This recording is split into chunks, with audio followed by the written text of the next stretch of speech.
So I have something new that I'm pretty excited about. This is the Chogokin Deluxe Grendizer and UFO Spazer. And the product description says Poppies, Chogokin, Deluxe Grendizer, and UFO Spazer are back to celebrate the 50th anniversary of UFO Robo Grendizer. And Robo Grendizer is kind of my white whale in the sense that I don't believe that Grendizer has ever gotten a proper Western release, the original series. So I don't own it. And I'd really like to see it. I've got tons and tons of anime, of giant robot anime and mecha from the 1970s, but not Grendizer. So this is not, they never made a Shogun Warrior of this version of this figure, but Poppy did. They made a lot of different of the 5-inch figures from for the Shogun Warriors metal figures, but not Grendizer. So this was, I don't know, maybe Japanese only release. And I looked at the original figure, and it's pretty darn close. This is the Bandai's been releasing their Jumbo Machinder, which again they're not quite the Shogun Warriors, but they're very close. And I think they're on their 6th one. This is the first of these Chogokin Deluxe versions. It feels fairly light, but that's what one would expect because it is a reproduction of the original. This one's so I don't know what it sold for in the 1970s. I bought this off of Kappa Hobby for $146.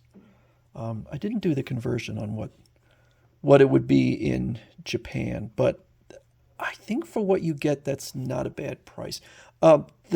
Everything feels kind of light. This is all plastic, feels light. This is all plastic, feels light. But again, it's a reproduction of a toy from the 1970s. So that's what I would have expected. So I'm going to do a couple comparisons. The first is my only Shogun Warrior of this small. I had two of the jumbo figures, but this is the only small one. And this is surprising to me because I expected them to be the same height, and they are not. So this one is a little over 5 inches. I always call this one a 5-inch. I guess it's 3.5 inches. No, it is a little over 4.5 inches. So it's only about a ½ inch shorter, even though it looks way shorter. But I guess I'm going to assume this was the original height of the Poppy figure. So the other figure I'll show, and by the way, I've had this since I was a child. I love this figure. Really was influential on me. And I will probably keep it until the day I'm gone. Okay, this one won't even fit in here. This is the Solar Chogokin Grendizer, which I probably paid like $110 for, $120 maybe. I think they re-released it, and it was more like $160, $170, something like that. So you can see it's so big I can't even put it in my frame. Much, much bigger. But you only get the figure and not all the other accoutrements. I did also, this was probably a regret purchase for me, but I did get the Spazer also. But I never really use it. I just have him sitting. I just have the Spazer sitting off to the side. So it pretty much does all the things I believe it did in the 1970s. I think the figure was originally released, I want to say 1977. So it does quite a few different things. I'll put this in. It's got lots of things for, okay, so we push these buttons and this will open up. And then you can put Grendizer inside here. Like so. Close it up. And again, I never saw the anime, so, and his head will tilt back like that. Never saw the anime, so I don't really know how it would operate, but I've seen enough of the figures to know that this is how it works. This can shoot this kind of disc-like thing. Plastic. Everything's plastic except for some metal on the figure. This will shoot kind of a drill-like missile type.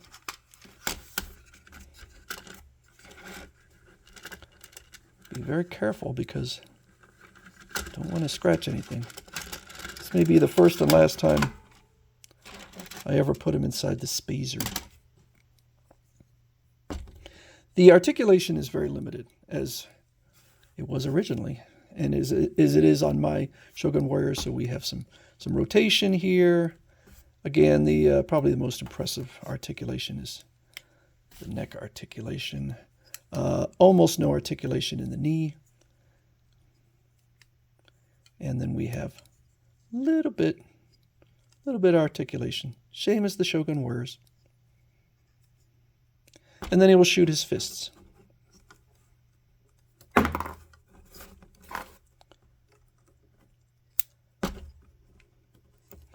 As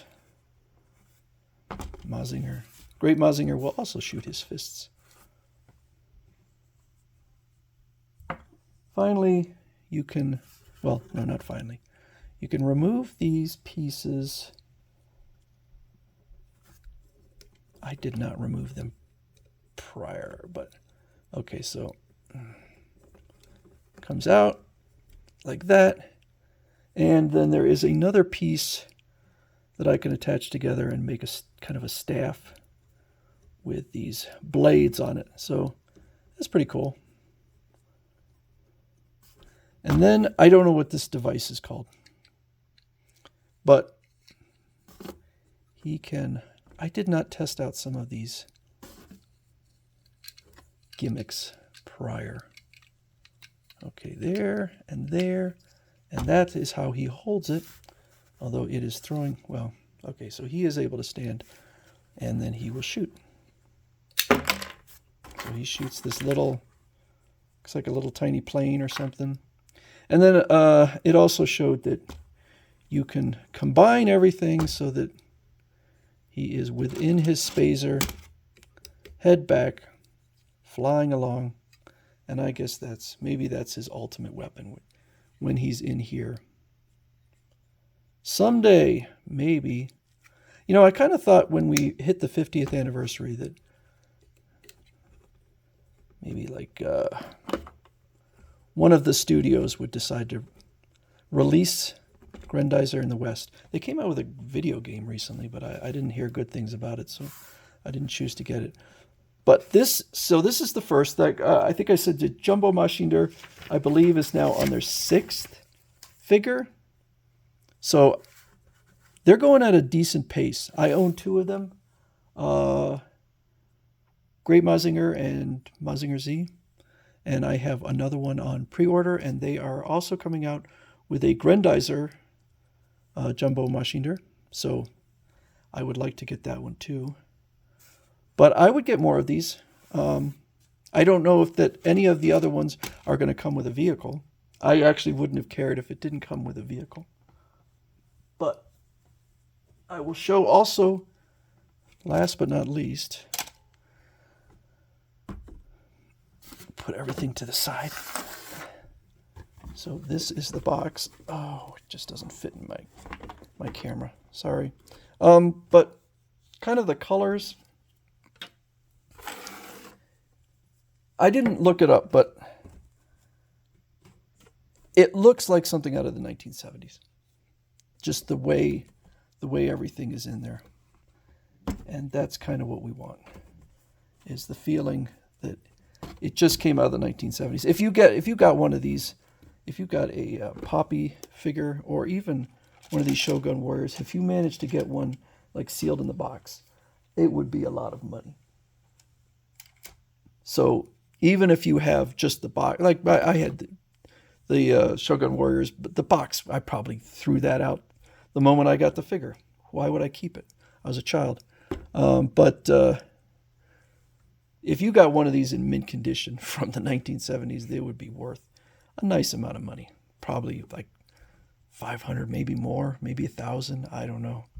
So it's pretty neat to be able to get a mint condition, even though it's a repro, It's pretty cool. I didn't really notice, I couldn't really tell, actually, whether they had improved on this. I'm willing to bet that probably the paint is significantly better, because when I looked at the Jumbo Mashinder and I compared that to my original Shogun Warriors from the 1970s, the paint was significantly better. And so if you look like on here, I know it's a Shogun Warrior, not a let me take this out of here. You could see the paint. It's not due to aging. I mean, up here, yeah, I'm sure that's due to aging, but some of the paint is just kind of not really clean, and I would say that's just the way it was, because it was a cheap toy. It was meant for mass sales and for children, and so, they weren't looking to make it perfect, whereas I'm willing to bet that the paint is probably much more immaculate. But it looks like an almost exact reproduction. So anyway, that is the Chogokin